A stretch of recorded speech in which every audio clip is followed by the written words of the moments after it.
इसी के आगे अपन इसमें ये अभी तक अपन ने जितना भी डिस्कशन किया है ना वो आइडियल फिजिक्स के लिए किया है। मतलब निर्वात में ये सारे प्रयोग, जब तक वायु की बात नहीं करेगा तब तक वायु के प्रतिरोध को लेना नहीं है अपने को। और वायु का प्रतिरोध फिजिक्स में ये नहीं होता कि हवा चल रही है और हवा से हम उड़ गए, उसको वायु का प्रतिरोध नहीं कहते अपन। हवा चलेगी तो फिजिक्स में उसको काउंट नहीं करते अपन, वो तो बल लगाएगी, बल देगा आपको। वायु का प्रतिरोध का मतलब ये होता है कि जब आप भाग रहे हो तब आप पर वायु के कारण जो बल लगता है उसको हम क्या कहते हैं, वायु का प्रतिरोध कहते हैं। और वायु का प्रतिरोध हमेशा वेग के विपरीत लगेगा। आप भागेंगे आगे और आपके सुंदर बाल किधर उड़ेंगे, पीछे की तरफ। तो हमेशा वायु का बल किधर लगेगा, वेग के विपरीत। झंडा लेकर आगे भागेंगे तो झंडा किधर लहरेगा, पीछे की तरफ। तो हमेशा वायु का वेग, वायु का बल किधर लगने वाला है, वेग के विपरीत। अगर आपका वेग 0 है तो फिर वायु का घर्षण बल भी हम कितना मानेंगे, 0। आप रुके हुए लेकिन बाल तब भी उड़ सकते हैं आपके। मान लीजिए हवा चल रही है तो बाल उड़ गए, वो हम फिजिक्स में नहीं पढ़ेंगे, समझ रहे हो क्या। उसको आप बल ही बोलेंगे, हम बोल देंगे वायु ने बल लगाया 10 न्यूटन का, तो फिर वो नॉर्मल बल ही हो जाएगा। तो हम यहाँ पे जो पढ़ रहे हैं वो पढ़ रहे हैं आपकी गति के कारण जो वायु ने बल लगाया होगा। और हर क्वेश्चन में जब तक ये लिखा ना हो तब तक अपना ज्ञान देना नहीं है वहाँ पे। तो आप एक हेडिंग में लिख लीजिए एयर रेजिस्टेंस या वायु का प्रतिरोध, एयर रेजिस्टेंस या वायु का प्रतिरोध, एयर रेजिस्टेंस या वायु का प्रतिरोध। और ऐसे लिख लेना कि कण की गति के कारण, कण की गति के कारण, कण की गति के कारण माध्यम के द्वारा कण पर आरोपित बल, कण की गति के कारण, कण की गति के कारण माध्यम के द्वारा, माध्यम के द्वारा कण पर आरोपित बल, माध्यम के द्वारा कण पर आरोपित बल वायु का प्रतिरोध है, वायु का प्रतिरोध है। ठीक है ना। ये माध्यम के द्वारा लगाया गया बल है। मान लीजिए निर्वात होता तो माध्यम होता ही नहीं, और माध्यम नहीं होता तो ये वायु का प्रतिरोध भी कितना हो जाएगा, 0 हो जाएगा। ये वायु का बल कुछ चीज़ों पे निर्भर करेगा, पॉइंट लिखते चलना। तो ये जो वायु का प्रतिरोधी बल है ये याद रखना है, ये समानुपाती होगा -v के। -v के मतलब वेग के विपरीत लगेगा, ये वेग के विपरीत। तो आप भाग रहे हो आगे तो ये बल किधर लगने वाला है, -v, मतलब वेग की विपरीत दिशा में लगने वाला है। आप अपना वेग ज़्यादा से ज़्यादा करोगे तो ये प्रतिरोधी बल भी क्या हो जाएगा, ज़्यादा से ज़्यादा। आपने वेग 0 कर दिया तो ये प्रतिरोधी बल भी कितना हो जाएगा, 0 हो जाएगा, याद करना है। दूसरा, ये जो वायु का प्रतिरोधी बल है ये क्षेत्रफल के समानुपाती होगा भैया, क्षेत्रफल के समानुपाती। तो क्षेत्रफल के समानुपाती का मतलब बड़े से बड़ा क्षेत्रफल होगा। कहने का मतलब एक अखबार का पन्ना होता और एक छोटा पन्ना होता, दोनों पन्ने सेम पदार्थ के होते हैं, दोनों को यहाँ से छोड़ेंगे अपन तो जिसका एरिया ज़्यादा है उस पर ज़्यादा वायु टकराएगी, और ज़्यादा वायु टकराएगी तो वायु का प्रतिरोध भी क्या हो जाएगा, ज़्यादा, वो लेट नीचे पहुँचेगा। जो उसी कागज़ का छोटा पन्ना होगा उसका क्षेत्रफल कम होगा, कम क्षेत्रफल होगा तो कम क्षेत्रफल पे वायु टकराएगी, कम प्रतिरोधी बल लगेगा, वो जल्दी नीचे पहुँच जाएगा। तो क्षेत्रफल ज़्यादा या कम होना वो भी निर्भर करेगा, और द्रव्यमान जिसका ज़्यादा होगा वायु का प्रतिरोधी बल उस पर कम हो जाएगा। वो भी आप पॉइंट लिख लेना कि वायु का प्रतिरोधी बल ये द्रव्यमान के क्या होने वाला है, व्युत्क्रमानुपाती है ना। क्योंकि एक सिक्के को, एक पंख को, दोनों को अपन मुक्त करेंगे तो पंख तो नीचे पहुंचेगा नहीं, लेकिन सिक्का तुरंत नीचे पहुंच जाएगा। तो सिक्के का द्रव्यमान ज़्यादा, प्रतिरोधी बल कम, इसलिए सिक्का तुरंत नीचे गिरने वाला है। तो आपसे जब भी लिखेगा ना तभी ये सब लेना है अकाउंट में, अदरवाइज लेना नहीं है अकाउंट में, वरना आइडियल फिजिक्स चलेगी अपनी तो हर चैप्टर में। और किसी भी चैप्टर में दूसरे और तीसरे पॉइंट तो इतने इंपॉर्टेंट है नहीं, ये फर्स्ट पॉइंट ज़रूर इंपॉर्टेंट है, याद रख लेना कि वायु का प्रतिरोधी बल हमेशा वेग के क्या होगा, विपरीत होगा। और इसके बाद और इससे और कोई निष्कर्ष नहीं निकालना है, वो सवाल जो दे उस हिसाब से निष्कर्ष निकालना। जैसे कि इसी में आपको कुछ पॉइंट और मैं बता रहा हूँ, इसी में एक अगला निकाय बना लो। बताओ निर्वात के लिए क्या क्या पढ़ा है हमने, पहले वो बता दो। निर्वात में एक कण को अपन ऊपर फेंकते हैं और वो नीचे आता है, तो हमने रिजल्ट्स पढ़े थे, हम u से इसको ऊपर फेंकेंगे तो नीचे भी किससे आएगा, u से।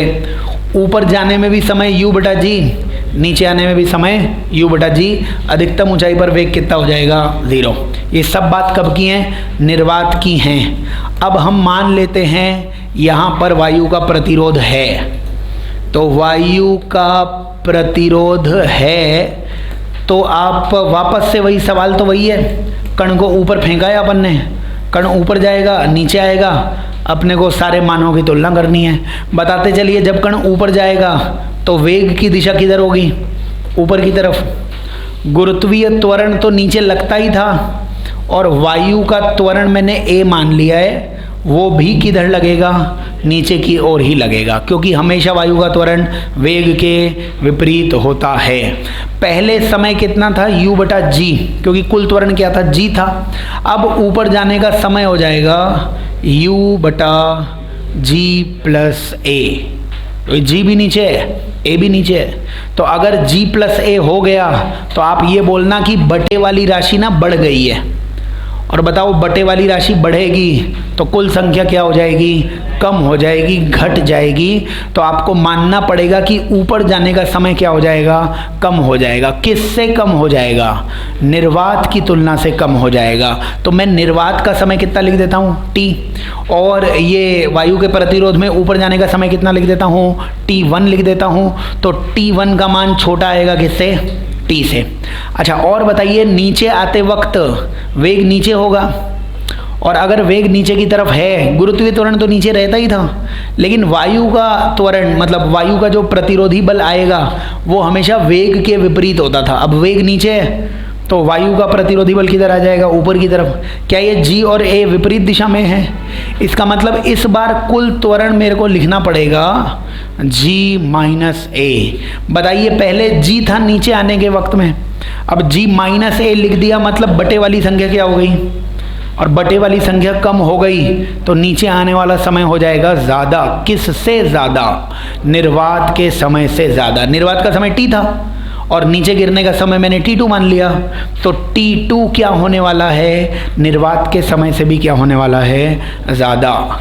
यहाँ से क्या हम ये भी बोल सकते हैं कि नीचे गिरने वाला समय ऊपर जाने वाले समय से क्या होगा, ज़्यादा होगा। कब, वैसे तो नीचे और ऊपर का समय बराबर होता है, कब, जब आइडियल फिजिक्स चलती है, जब वायु का प्रतिरोधी बल नहीं होता है। लेकिन वायु का प्रतिरोधी बल होगा तो नीचे गिरने वाला समय क्या मानना है आपको, ज़्यादा मानना है एज़ कम्पेयर टू ऊपर जाने वाला समय। वो अपन एक लास्ट चित्र में मैं सारे बता देता हूँ आपको पॉइंट, लेकिन कैसे निकाला है, कैसे ज्ञात की है राशि, वो आप ज़रूर देख लेना। कुछ डाउट हो तो पूछ लेना। वायु का प्रतिरोधी बल वेग के विपरीत लगता है, वेग पहले ऊपर है तो प्रतिरोधी बल नीचे आ जाएगा, और जब वेग नीचे है तो प्रतिरोधी बल ऊपर आ जाएगा। जी का कोई ईमान धर्म है नहीं, जी तो हमेशा एक ही दिशा में लगेगा, जी हमेशा नीचे लगेगा भाई। तो तुलना करनी पड़ेगी, उससे आंसर आ जाएगा। तो मैं एक लास्ट चित्र इसका बना देता हूँ, अगर ये सब नहीं याद हो तो उस चित्र से सारी चीज़ें याद कर लेना। तो अपन ने एक कण को ऊपर फेंका और कण नीचे आया, ये T2 है और ये T1 है, ठीक है। तो याद करना है, T2 जो होगा वो बड़ा होगा किससे, T1 से।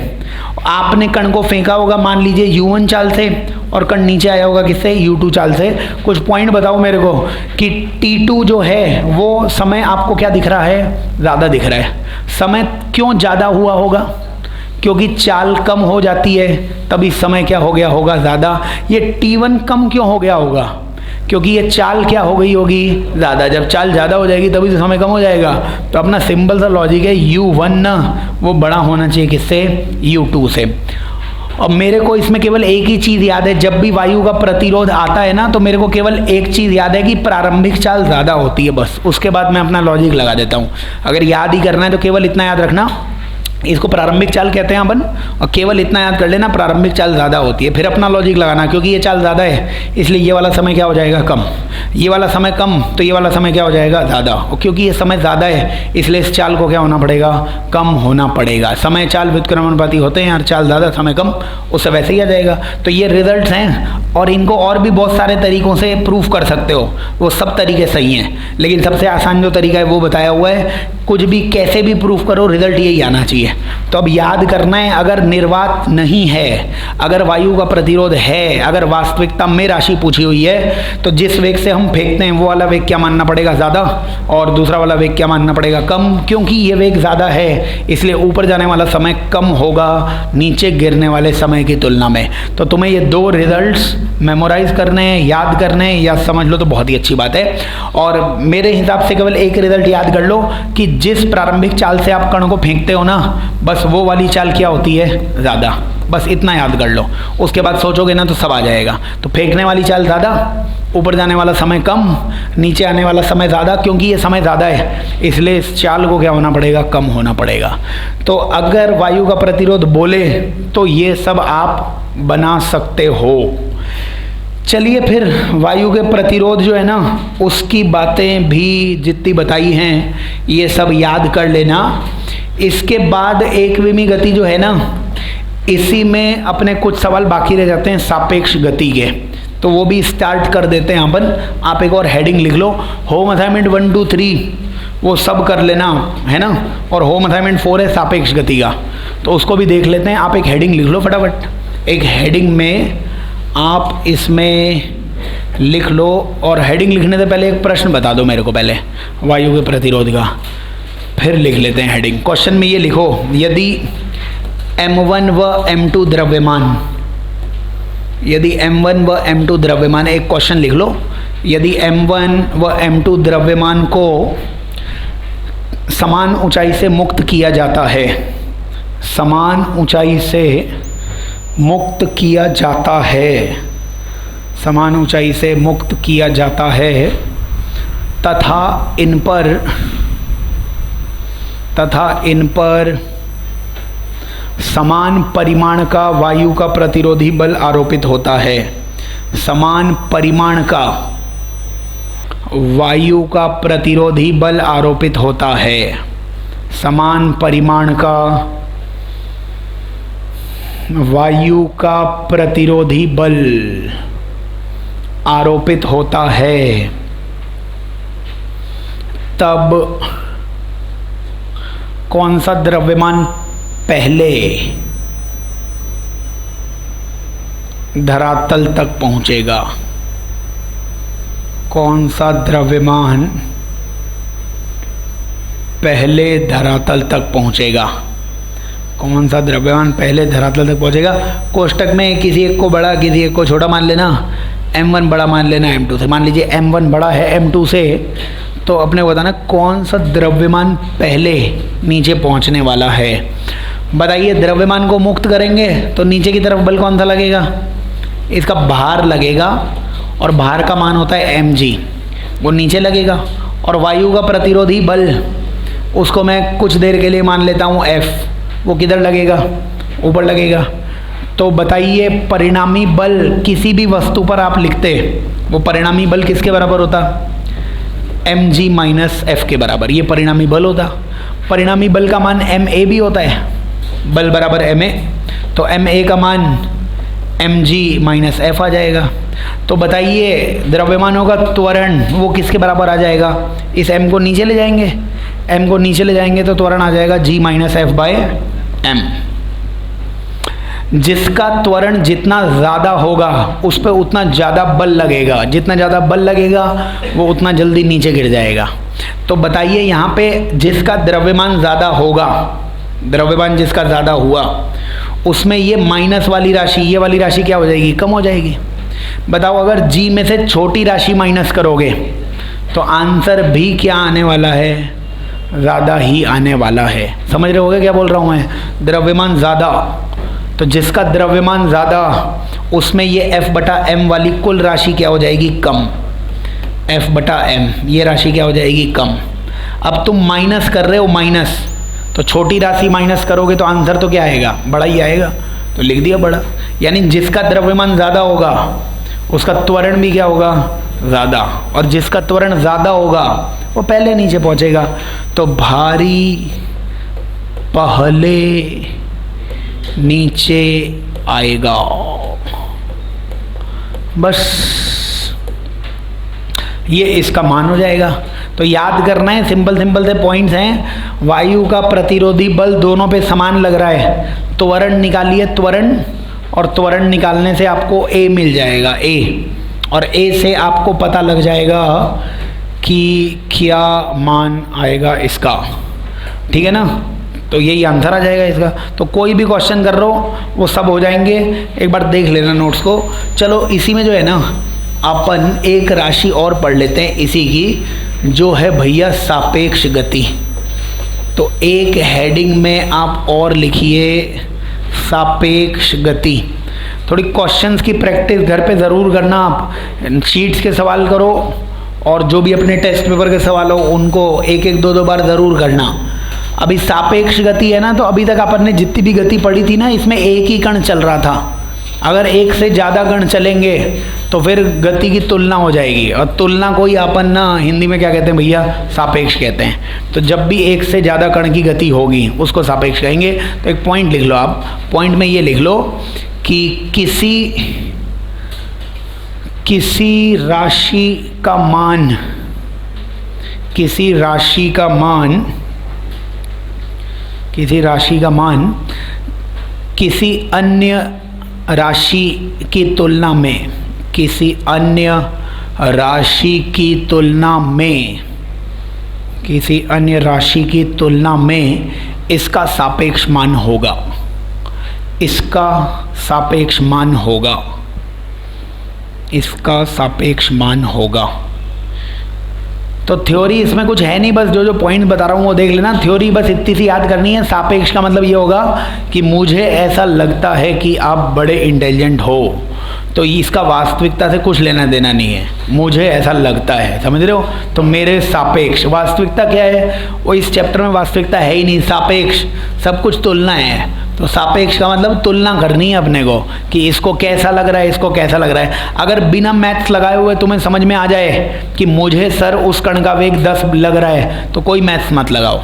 आप अगर वास्तविकता में सोच पाओ कि सर ए को तो ऐसा ही लगेगा कि वो रुका हुआ है, तो बोल देना ए के सापेक्ष उसका वेग कितना हो जाएगा, 0 हो जाएगा। तो याद करना है सापेक्ष मतलब उस कण को कैसा लग रहा है, ये पूछ रहे हैं हम आपको, और बड़ी आसानी से आ जाएगा, कुछ खास बात नहीं है। आप इसमें क्या करो, ऐसे बना लो फटाफट, एक मूल बिंदु बना लो 0,0, और एक यहाँ पे मासूम व्यक्ति ए बना लो, और एक महापुरुष बी बना लो।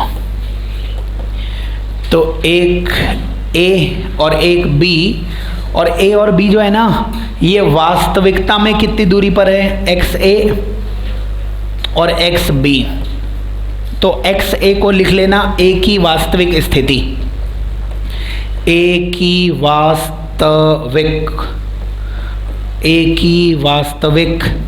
स्थिति। ऐसे ही कोई आपसे बोले एक्स बी का मतलब क्या है, वो है बी की वास्तविक स्थिति। तो ये दोनों मान वास्तविकता में ए कितनी दूरी पर है, एक्स से दूरी पर, वास्तविकता में बी कितनी दूरी पर है, वो है एक्स बी दूरी पर, ठीक है। अब ए को अपन बनाते हैं प्रेक्षक, ए को बना देते हैं प्रेक्षक। प्रेक्षक मतलब ए देखेगा, और ए देखता है बी को। बताइए ए अगर बी को देखता है तो ए से हमने पूछा बता बी तेरे को कितनी दूरी पर दिखता है, तो ए बोलेगा भैया बी मेरे को इतनी दूरी पर दिख रहा है, और ये दूरी कितनी दिख रही है मेरे को, एक्स बी माइनस एक्स ए। ये दूरी कितनी आ जाएगी, ये कुल दूरी कितनी है, एक्स बी, ये दूरी कितनी है, एक्स ए। इस एक्स बी माइनस एक्स को क्या बोलूँगा मैं, बी की दूरी है ये, लेकिन किसके सापेक्ष है, ए के सापेक्ष। तो उसे लिख लिया अपन ने, बी की दूरी ए के सापेक्ष। ऐसे हिंदी में ऐसे जटिल सी हिंदी बना देने का। तो b की दूरी a के सापेक्ष, और b की दूरी a के सापेक्ष उसको ऐसे लिखेंगे अपन x। x मतलब दूरी, b की ए के सापेक्ष। तो x मतलब दूरी, किसकी दूरी, b की दूरी, किसके सापेक्ष, a के सापेक्ष, और उसकी वैल्यू कितनी आ रही है भैया, xb माइनस xa आ रही है। तो ये xba का मान आ जाएगा xb माइनस xa। तो ये वैल्यूज याद करनी है अपने को। तुम इस x का अवकलन कर दोगे तो वेग बन जाएगा, तो vba की वैल्यू आ जाएगी vb माइनस va। जब हमने इसका अवकलन किया है, x का अवकलन v होता है, v का अवकलन करोगे तो a आ जाएगा। तो त्वरण b का a के सापेक्ष बराबर त्वरण b का माइनस त्वरण a का। जो सदिश राशियां हों उनके ऊपर सदिश के चिन्ह लगा देना। और याद रखना, सदिश राशियों को हम फिजिक्स में दो तरीके से हल करते हैं। सरल रेखा में सदिश आएगा तो प्लस माइनस से काम चल जाएगा। एक से ज़्यादा दिशा में है, आई कैप, जे कैप, के कैप लगाना पड़ेगा। तो ये फॉर्मूले याद करना है आपको। अब आपन ने जो भी यहाँ पे दर्शाया हुआ है उससे ये सब समझ में आ जाना चाहिए। अब तुम्हें ये सापेक्ष राशि याद करनी है, बिना फॉर्मूले के भी आ जाएंगे आंसर तो, लेकिन आपको मतलब फॉर्मूले लगा लो तो उससे ज़्यादा आसानी से आ जाएंगे। तो प्लीज़ याद रख लेना, कोई भी भौतिक राशि, कैसी भी भौतिक राशि v12 हम पूछें तो इसका मतलब है वेग 1 का 2 के सापेक्ष, और उसका फॉर्मूला आएगा v1 माइनस v2। देखिए ये कौन सी राशि है, ये सापेक्ष राशि है, लेकिन ये xb को क्या बोला था मैंने, b की वास्तविक स्थिति। ये a क्या थी, a की वास्तविक स्थिति। तो ये जो राशियां लिखी हुई हैं ना, कोई पूछे ये v1 क्या है, बोलना 1 का ये वास्तविक राशि है। और कौन सी वास्तविक राशि है, 1 का वास्तविक वेग। और ऐसे ही ये v2 भी क्या होगा, 2 का वास्तविक वेग। तो याद रखना है, सापेक्ष राशि आप निकाल सकते हो वास्तविक राशियों के अंतर से। तो v12 बराबर v1 माइनस v2। और वास्तविक राशि हम कौन सी मानते हैं, क्योंकि हम जिस ग्रह के अंदर है ना, पृथ्वी के अंदर है अपन, तो पृथ्वी वैसी चल रही है लेकिन अपने को चलते हुए दिखती नहीं है ना। तो हम पृथ्वी को स्थिर ही मानेंगे। और ऐसे बच्चे को बोल दोगे पृथ्वी रुकी हुई है, वो भी यही बोलेगा पृथ्वी रुकी हुई है ना। तो अपने लिए वास्तविकता ये है कि जो धरातल से जुड़ी हुई चीज़ है उसको रुका हुआ मानना है अपने को। यानी कि धरातल के सापेक्ष तुम जो भी राशि निकालोगे, धरती माता के सापेक्ष जो भी राशि निकलेगी, उसी को आज से आपको वास्तविक राशि कहना है। कहने का मतलब क्या है, कल को मैं ऐसी ये राशि लिख दूं कि वेग 1 का ग्राउंड के सापेक्ष, इसको अपन बोलेंगे वेग 1 का ग्राउंड के सापेक्ष या धरातल के सापेक्ष, ग्राउंड के सापेक्ष। इसी को आज से आपको मानना है 1 का वास्तविक वेग। तो जब भी हम बोलें वास्तविक त्वरण बताओ, इसका मतलब ग्राउंड के सापेक्ष त्वरण। और यह हम अपनी मर्जी से नहीं बोल रहे। बताओ v1g का फॉर्मूला क्या होगा, v1 माइनस vg। वैसे तो ग्राउंड की चाल है, लेकिन हम ग्राउंड की चाल कितनी मानते हैं, और क्योंकि ग्राउंड की चाल 0 मान लोगे ना, तो इसी v1g को ही आप क्या लिखते हो, v1।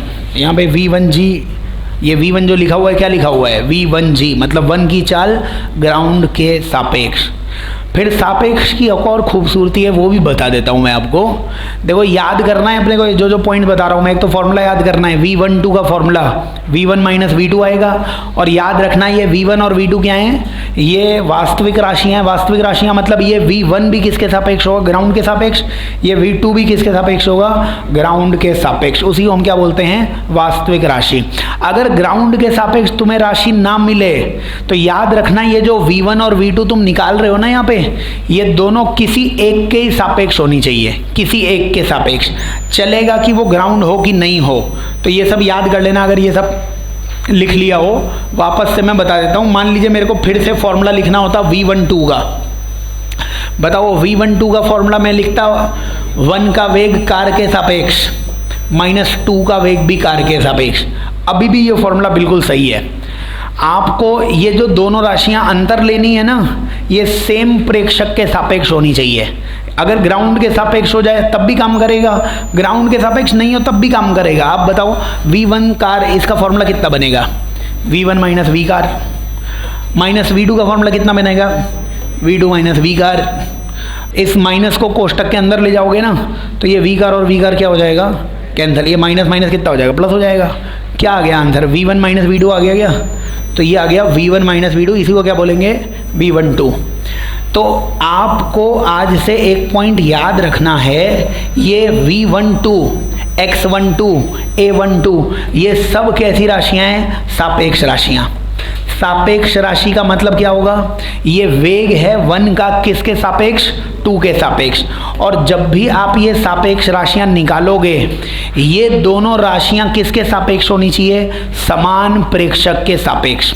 जैसे मैं बोलता मेरे को पहले का वेग दिख रहा है 5, मेरे को ही दूसरे का वेग दिख रहा है 4, तो यहाँ पे आप V1 की जगह 5 और V2 की जगह 4 लिख सकते हो, क्योंकि दोनों वेग किसके सापेक्ष हैं, मेरे सापेक्ष, मतलब समान प्रेक्षक के सापेक्ष। वो समान प्रेक्षक कार भी हो सकती है, वो समान प्रेक्षक धरातल भी हो सकता है, लेकिन अगर वो प्रेक्षक धरातल है तो उसको हम वास्तविकता में भी राशि मान सकते हैं। जब मैं बोलूँ वास्तविकता में त्वरण बताइए, इसका मतलब कौन सा त्वरण बताइए, धरातल के सापेक्ष त्वरण बताइए। लेकिन ज़रूरी नहीं है कि हर बार तुम्हें वास्तविक राशि मिले, तो तुम ये V1 V2 दोनों राशियां किसके सापेक्ष निकालने वाले हो, समान प्रेक्षक के सापेक्ष, समान प्रेक्षक के सापेक्ष।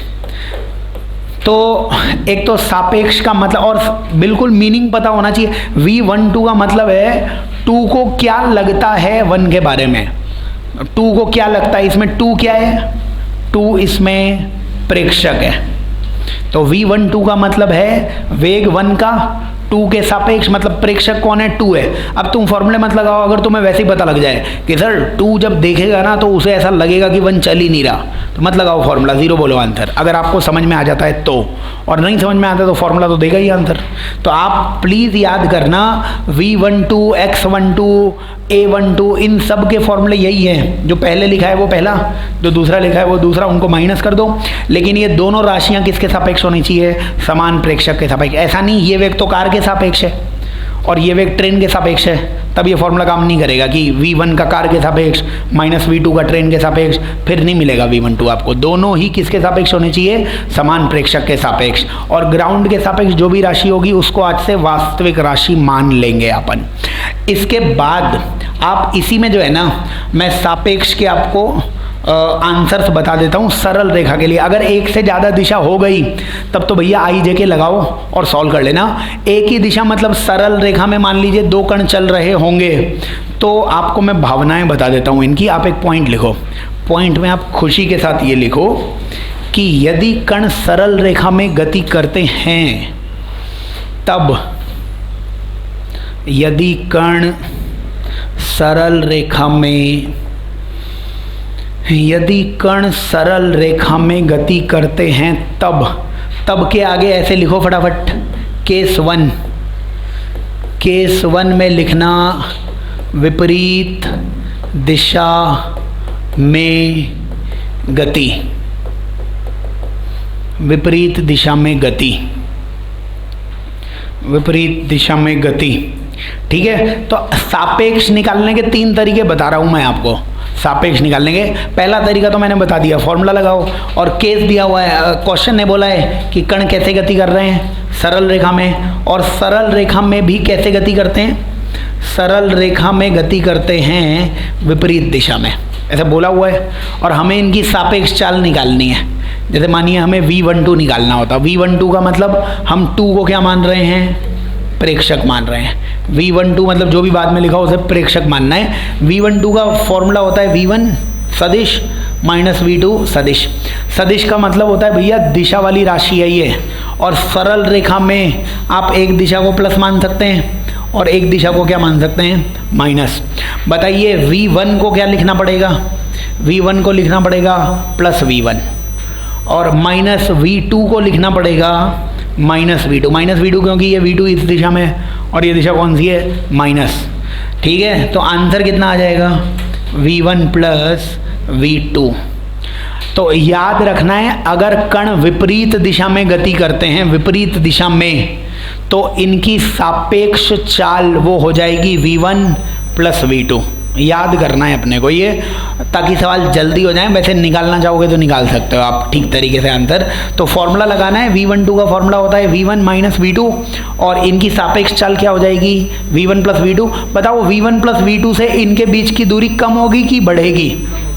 कम होगी। समझ रहे हो, बार बार पे मैथ्स लगा नहीं सकते, और तरीकों से आ भी जाएगा, लेकिन मेरे को लिखना चाहिए V1 प्लस V2 से दूरी इनकी क्या हो रही होगी? कम हो रही होगी। वो लिख नहीं रहा हूँ मैं, वो आपको समझ में आ जाएगा। तो अभी याद करना है, पहला मेथड तो ये है सापेक्ष निकालना हो, आप ये फॉर्मूला लगाओ। लेकिन सरल रेखा में अगर विपरीत दिशा दिखे प्लीज़ जोड़ देना चीज़ों को। एक दूसरा मेथड क्या है, जो प्रेक्षक होता है ना वो हमेशा नशे में रहता है। देखो, हमेशा नशे में, याद रखना है। और नशे में तो आदमी ऊटपटांग बातें ही करेगा। जैसे आप रेलगाड़ी में बैठे हुए हो और रेलगाड़ी आगे जा रही है, तो आप बचपन में मम्मी से बोल रहे होगे कि मम्मी मम्मी खंबे पीछे जा रहे हैं, तो मम्मी ने अपना सर फोड़ लिया होगा, किसको जन्म दे दिया यार, इसको ये भी पता नहीं लग रहा खंबे पीछे नहीं जा रहे, रेलगाड़ी आगे जा रही है। तो ऐसा बोलोगे आप, वो क्या कर सकते हैं, बोलोगे आप रेलगाड़ी आगे जाएगी पेड़ पीछे जाएंगे, तो बोले मम्मी पेड़ पीछे चले गए, मम्मी फिर बोलती है अरे कौन आ गया है अपने पास।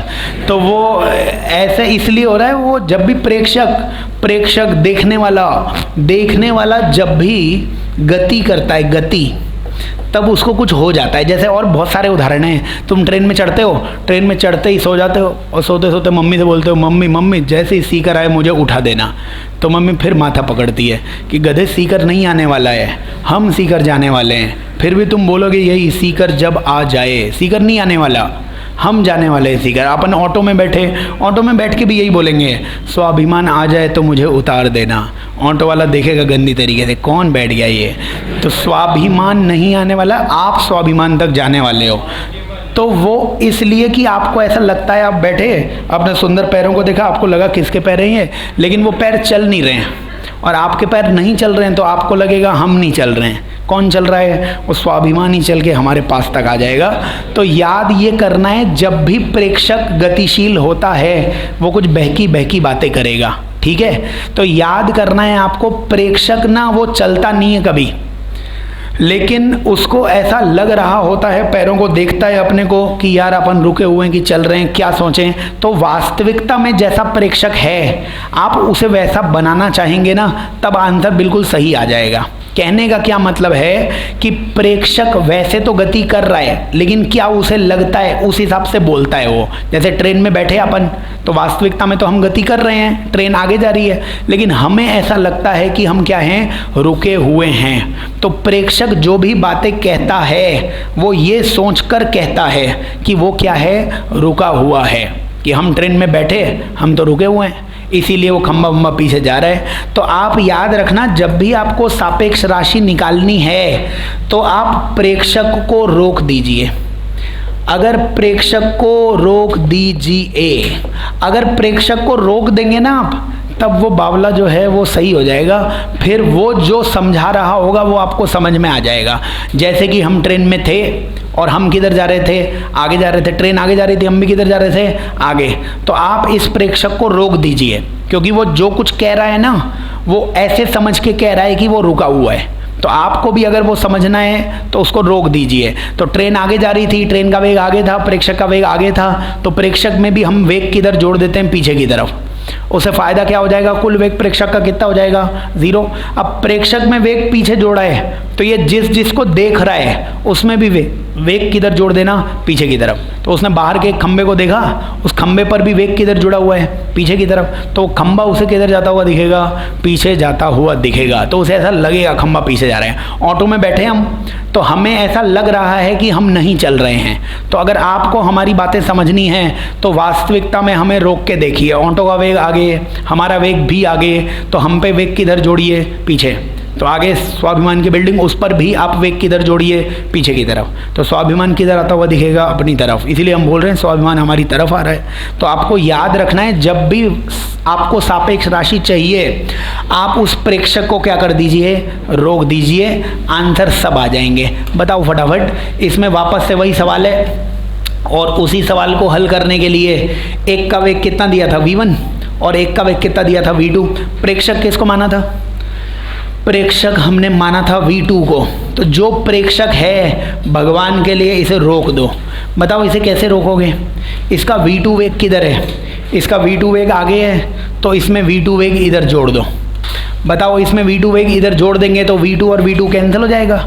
इसमें नहीं, पूरे निकाय में v2 वेग इधर जोड़ दो। तो v2 वेग इधर जोड़ने से ये वाले कण का वेग तो कितना हो गया 0, और इस वाले कण का वेग कितना हो गया v1 प्लस v2। क्या ये वेग दूरी कम कर रहा है? तो आप बोलेंगे कि इसके सापेक्ष इस कण का वेग कितना हो जाएगा v1 प्लस v2। पहले भी वही आ रहा था, पहले फॉर्मूले से आ रहा था, अभी समझदारी से आ रहा है। v1 प्लस v2 आएगा और v1 प्लस v2 क्या करेगा, दूरी कम करेगा। तो याद रखेंगे अपन कि सापेक्ष मान आपको कभी भी चाहिए तो आप या तो फॉर्मूला लगा सकते हो या फिर भगवान के लिए जो भी प्रेक्षक आपको दिखे उस प्रेक्षक को रोक दो। प्रेक्षक जो भी बातें करता है ना वो इस भुलावे में करता है कि वो रुका हुआ है ना, अपने आप को नहीं देखता है वो, उसे ऐसा महसूस होता है कि वो रुका हुआ है। इसीलिए वो जो बात कर रहा है उसको समझने के लिए उसको वास्तविकता में रोक दो। उसको रोक दोगे तो फिर उसके सापेक्ष जो भी मान पूछ रहे हो वो आ जाएगा। और सापेक्ष राशि के लिए तीसरा एक और तरीका है जो मैं आपको कार्य ऊर्जा शक्ति में बताऊंगा अभी। तीसरा तरीका, अगर सापेक्ष राशि चाहिए आपको तो इनकी भावनाओं को समझ सकते हैं आप। भावनाएं मतलब देखिए वापस से वही सवाल है कि एक कण का वेग आगे कितना दिया हुआ है v1 और दूसरे कण का वेग आगे कितना दिया हुआ है v2। तो आप ऐसा मान लो कि जो वेग दूरी कम करेगा उस वेग का चिन्ह होता प्लस, और जो वेग दूरी बढ़ा रहा है, दूरी बढ़ा रहा है उसका चिन्ह क्या होता माइनस। बताओ ये वाला वेग दूरी कम कर रहा है क्या, तो इस वेग को क्या लिखोगे प्लस v1। ये वाला वेग भी दूरी कम कर रहा है क्या, इसको क्या लिखोगे प्लस v2। क्या आंसर आ गया plus v1 plus v2। Plus क्या बताता है कि दूरी क्या हो रही होगी कम। किस चाल से दूरी कम हो रही होगी, v1 प्लस v2 से दूरी कम हो रही होगी। पहले भी तो यही आ रहा था ना, v1 प्लस v2 से दूरी कम हो रही होगी। तो सापेक्ष के फॉर्मूले लगाने की जरूरत नहीं है। ई के फॉर्मूले सीखेंगे अपन, प्रत्यावस्थान गुणांक, दूर जाने का वेग बटा पास आने का वेग, उसमें यही सब लगा देना और कुछ लॉजिक लगाने की ज़रूरत नहीं है। भावनाएं समझो, भावनाएं, ये भी दूरी कम करना चाहता है, ये भी दूरी कम करना चाहता है, तो दूरी कम ही होगी और ज़्यादा कम होगी। ज़्यादा कम होगी मतलब v1 प्लस v2 से कम हो जाएगी। तो याद रखना है, अगर कभी भी आपको सापेक्ष राशि निकालनी है या तो फॉर्मूले लगाओ या फिर आप इसमें प्रेक्षक को रुका हुआ मान लो या उनकी भावनाओं के साथ देख लो, आंसर आ जाएगा। तो दो केस हो सकते थे इसमें। सरल रेखा में कण गति कर रहे थे, केस 1 में किधर गति कर रहे थे, विपरीत दिशा में। ऐसा भी हो सकता है कि समान दिशा में गति करें। तो इसी में आप फटाफट लिख लीजिए केस 2, वही सरल रेखा में गति कर रहे हैं, लेकिन सरल रेखा में इस बार कैसे गति कर रहे हैं, समान दिशा में। आंसर तो तीनों तरीकों से निकाल सकते हैं, लेकिन अब टाइम पास नहीं करेंगे और एक ही तरीके से आंसर निकालेंगे। बताइए, सरल रेखा में दो कण गति कर रहे हैं, लेकिन दोनों कण किस दिशा में गति कर रहे हैं, समान दिशा में। और किसी एक को प्रेक्षक मान लीजिए, मैं 1 को या 2, किसी को भी, चलो 2 को प्रेक्षक मान लेते हैं। जब भी मैं 2 को प्रेक्षक मानूंगा तो लिखेंगे इसे v12 मतलब वेग 1 का 2 के सापेक्ष। इसी 2 को ही क्या बोलते हैं अपन, प्रेक्षक है वो। याद रखना, जो प्रेक्षक होता है तो कोई भी एक तरीका लगा दो, दूसरा तरीका लगा देते हैं। प्रेक्षक का वेग, प्रेक्षक को रोक दो भगवान के लिए। प्रेक्षक को रोक दोगे तो आंसर आ जाएगा। कैसे रोकेगा प्रेक्षक, इसमें v2 वेग इधर जोड़ दो, इसमें भी v2 वेग इधर जोड़ दो। बताओ, इसमें अगर v2 वेग जोड़ा तो इसका वेग कितना हो गया, 0 हो गया। इसका वेग कितना हो जाएगा, v1 आगे v2 पीछे, मतलब माइनस में आ जाएगा। कितना, v1 माइनस v2। याद रखना है अपने को, ये स्टैंडर्ड फॉर्मूला है। अगर सरल रेखा में कण गति करते हैं, सरल रेखा में, तो सरल रेखा में अगर कणों की दिशा विपरीत होती है, विपरीत, तो सापेक्ष मान जोड़ देना। मान लीजिए इसका त्वरण इधर होता, इसका त्वरण इधर होता, तो सापेक्ष त्वरण योगफल के बराबर होगा। और अगर राशियां समान दिशा में गति करती हैं तो सापेक्ष राशि किसके बराबर हो जाएगी, अंतर के बराबर। समान दिशा में क्या निकालना पड़ेगा, अंतर। विपरीत दिशा में क्या निकालना पड़ेगा, योगफल। आप भावनाएं समझ सकते हो, इसकी भावना थी दूरी कम करना और इसकी भावना थी दूरी बढ़ाना। तो दूरी कम करने को अगर तुम प्लस मानते हो दूरी बढ़ाने को माइनस मानते हो तब भी आंसर आएगा, प्लस v1 माइनस v2, वो तो वैसे भी आएगा, कैसे भी समझ लो आंसर आ जाएगा। तो याद करना है, कुल मिला के आप इसका निष्कर्ष याद कर लेना कि अगर सरल रेखा दिखी और सरल रेखा में तुम्हें निकालनी है सापेक्ष राशि, तो सरल रेखा में सापेक्ष राशि योगफल के बराबर आ जाएगी। कब? जब कण किस दिशा में गति, मतलब राशियां किस दिशा में दिखेंगी आपको? विपरीत दिशा में। अगर विपरीत दिशा में राशियां दिखी तो योगफल कर लो, और अगर समान दिशा में राशियां दिखी तो समान दिशा में जब राशियां दिखेंगी तब आपको क्या करना पड़ेगा? अंतर करना पड़ेगा। तो ये याद कर लेना। तो सापेक्ष राशियां सरल रेखा के लिए है ये, एक से ज़्यादा दिशा दिखे तो भैया आई कैप जे कैप के कैप या तो फॉर्मूला लगाओ या प्रेक्षक को रोक दो, फिर आंसर प्लस माइनस में नहीं, जो भी आएगा वो आ जाएगा अपने आप। लेकिन सरल रेखा में सापेक्ष राशि चाहिए तो केवल प्लस या माइनस से आंसर आ जाएगा। माइनस कब करोगे? समान दिशा, दोनों कण समान दिशा में जा रहे हैं तो माइनस करना पड़ेगा, और दोनों अगर विपरीत दिशा में आ रहे हैं तो क्या करना पड़ेगा? प्लस। जरूरी नहीं है वेग हो, त्वरण भी हो सकता है ना, कोई और भी राशि हो सकती है। तो याद करना है, सरल रेखा में ये पॉइंट्स अप्लाई करने हैं। तो इसको अप्लाई करके आंसर ही बता दो मेरे को। लिखो इसके आगे प्रश्न में आप ये लिखो कि यदि एक लिफ्ट नीचे की ओर, यदि एक लिफ्ट नीचे की ओर ए त्वरण से गति करती है, यदि एक लिफ्ट नीचे की ओर ए त्वरण से गति करती है तथा इसमें स्थित व्यक्ति एक गेंद को मुक्त करता है, इसमें स्थित व्यक्ति एक गेंद को मुक्त करता है, एक गेंद को मुक्त करता है, तब एक गेंद को मुक्त करता है तब गेंद का त्वरण धरातल के सापेक्ष, तब गेंद का त्वरण धरातल के सापेक्ष व लिफ्ट के सापेक्ष ज्ञात करें। तब गेंद का त्वरण धरातल के सापेक्ष व लिफ्ट के सापेक्ष ज्ञात करें। गेंद का त्वरण धरातल के सापेक्ष व लिफ्ट के सापेक्ष ज्ञात करें। तो ऐसे ये बना लीजिए फटाफट। एक लिफ्ट है और ये लिफ्ट जो है ना वो नीचे आ रही है। लिफ्ट का त्वरण क्या दिया हुआ है? ए दिया हुआ है। ये ए क्या है? ये ए एल है, मतलब ये लिफ्ट का त्वरण दिया हुआ है। और एक गेंद को मुक्त करोगे, गेंद को, बॉल को मुक्त करोगे। देखिए गेंद या बॉल मुक्त अगर होगी तो मुक्त होके ये हवा में आ जाएगी, और हवा में आ जाएगी तो वायु में इसका त्वरण कितना हो जाएगा? जी हो जाएगा। हवा में कोई भी चीज़ है तो जी त्वरण हो जाएगा इसका। अब निकाल लो आप अपने को। ये तो मतलब वास्तविकता में क्या क्या त्वरण हैं वो पता होने चाहिए। बाकी फर्स्ट सवाल में गेंद को कौन देख रहा है? क्वेश्चन ने बोला है गेंद का त्वरण धरातल के सापेक्ष। तो धरातल के सापेक्ष का मतलब होगा जो देखने वाला है वो धरातल पर है।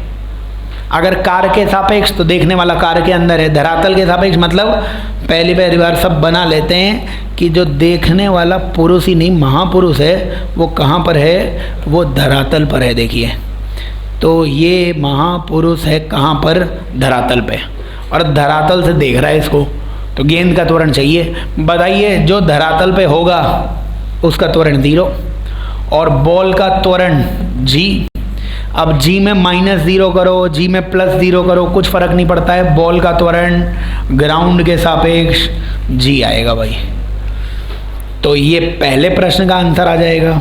दूसरा प्रश्न, बॉल वही है, बॉल नीचे जा रही है g से, लेकिन इस बार लिफ्ट के सापेक्ष पूछा गया है।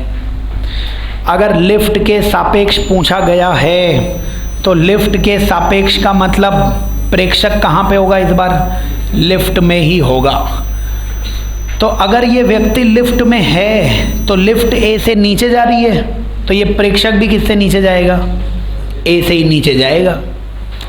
तो क्या ये दोनों त्वरण एक ही दिशा में दिख रहे हैं, नीचे की तरफ दिख रहे हैं? समान दिशा में जब भी त्वरण हो, राशियां हो, तो समान दिशा में राशियां अंतर से आप निकाल सकते हो आंसर, त्वरण बॉल का लिफ्ट के सापेक्ष।